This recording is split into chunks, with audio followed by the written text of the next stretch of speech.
Thomas. Bonjour Alexandra. Vous avez revêtu vos gants blancs parce que nous avons parmi nous des véritables trésors d'archives évidemment, mais très fragiles, très précieux et très rares.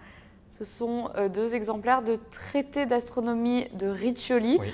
Ils ont un nom un peu plus précis, je vous laisse nous expliquer.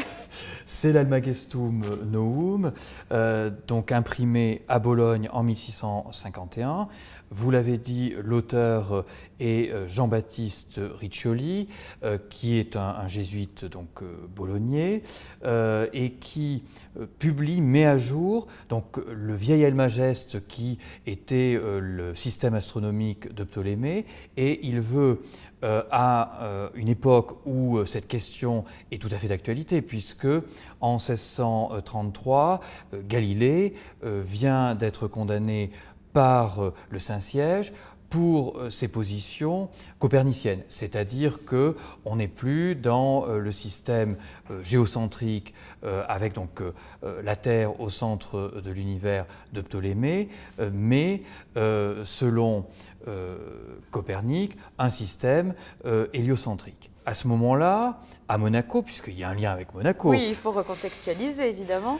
Nous sommes sous le règne d'Honoré II. Tout à fait. Honoré II, c'est le premier Grimaldi à porter le titre de prince. Donc la dynastie, en 1612, se monarchise.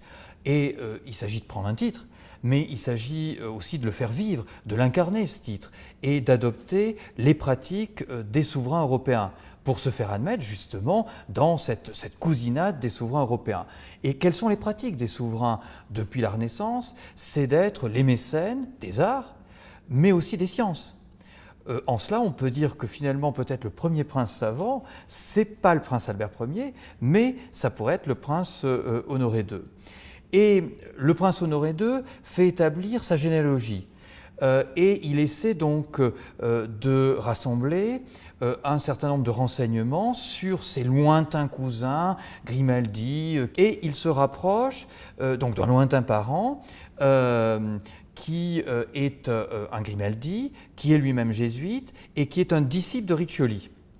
Et très certainement ce contact qui donne la possibilité à Riccioli de demander au prince Honoré II d'être le patron, d'être le dédicataire de ces 2 volumes de son traité d'astronomie.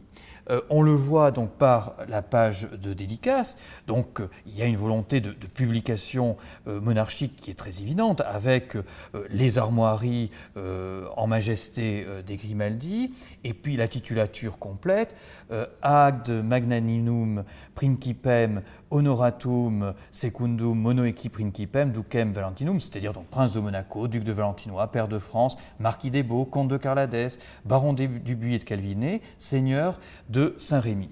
Et puis, une dédicace avec un texte évidemment un petit peu emphatique, un petit peu hyperbolique, et là où on voit aussi l'arrière-pensée, je dirais, politique du prince Honoré II, et je dirais le service réciproque que le savant et le prince se rendent, le prince rend service au savant en lui donnant une caution, une assurance, en lui donnant financièrement aussi, également. Aussi, c'est ce que ça veut dire, effectivement, c'est du mécénat, mais inversement, le savant rend service au prince, d'une part en le reconnaissant comme patron, comme ayant cette curiosité scientifique, et donc ce qui renforce l'image de souverain, mais aussi en l'aidant à publier le prestige de sa dynastie. On a là un épitomé de la généalogie des Grimaldi, c'est-à-dire un résumé de la généalogie des Grimaldi, donc ce pourquoi les 2 ont été en contact, Honoré II et Riccioli, et donc Grimaldi, jésuite astronome. Et donc c'est quand même curieux de voir un traité d'astronomie qui débute par une généalogie. Et donc par la généalogie du souverain qui patronne cet ouvrage. Et c'est non seulement en texte, mais c'est aussi en image, puisqu'il y a un très beau frontispice qui ouvre ces 2 volumes donc, de l'Almagestum Novum. On retrouve évidemment les armoiries, le fuselé d'argent et de gueules des Grimaldi, et on voit une pesée. Alors ce n'est pas la pesée des âmes, mais c'est bien la balance de la justice, puisqu'on a Astrée. Alors Astrée qui tend vers une représentation d'Uranie, la déesse de l'astronomie. Elle porte la sphère armillaire. Et on a donc deux systèmes qui sont en comparaison.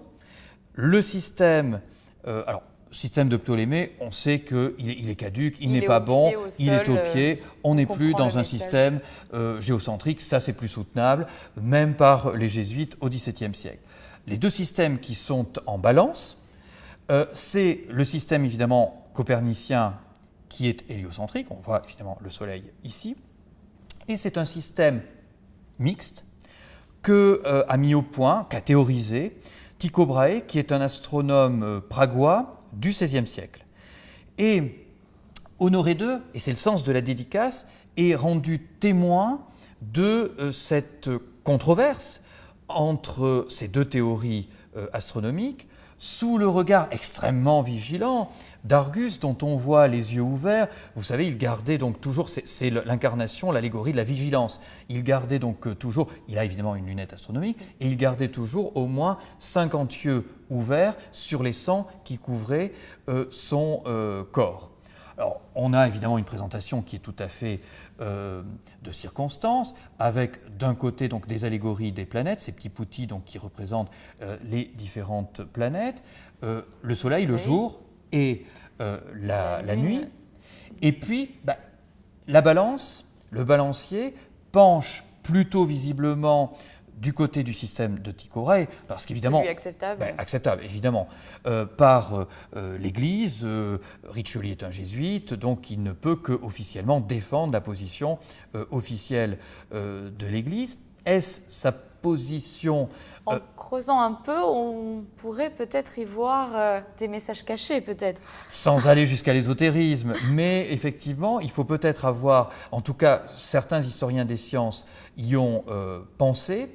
Dans ce volume, il y a la première cartographie, la première topographie de la Lune. C'est ce que l'on appelle la sélénographie. Et c'est justement Grimaldi, le disciple de Riccioli, qui établit cette première cartographie de la Lune, qui donne un indice assez intéressant sur peut-être le crypto-copernicianisme de Riccioli.